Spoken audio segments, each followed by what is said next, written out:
because I don't think he is insinuating there is anything. I think he's saying 100% that this has been addressed and we have moved on. I don't know. How can we make anything of that, man? Right? Like, what? It's nothing. It's coach speak. He said the right thing, but we don't know. Of course, Right? yeah, it's coach He's speak. There's no question about it. He's just trying to he's trying to move on by saying that. You know what I mean? Like he's trying to bury this thing, and that is one of the best ways to go about it. Is in the presser, the weekly presser. He's saying this thing is done and over with, but we'll see. If so the like passing Syria, game, but, yeah, but like this is where and this is where I think this is interesting because Sirianni gets questioned all the time. What does he do? He doesn't call the plays. He doesn't.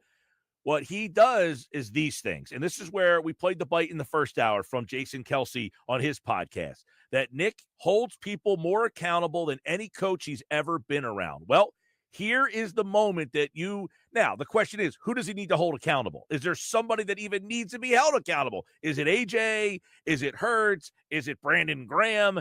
Does somebody need to be held accountable? But this is where Jason Kelsey says, hey, this is where Nick's is best. He holds people accountable more than any other coach I've ever been around.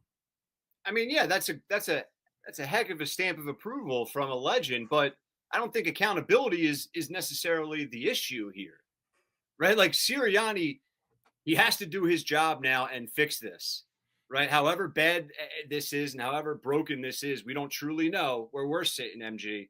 But you're right. This is where he needs to earn his contract because this is allegedly what he does best. Right. So This is if this thing goes off the rails again and it goes down to the point where they can't fix it and it just completely got out of control, then yes, you go back and say, this is where Nick had a chance to kind of step in as the head coach, tell these guys to get on the same page.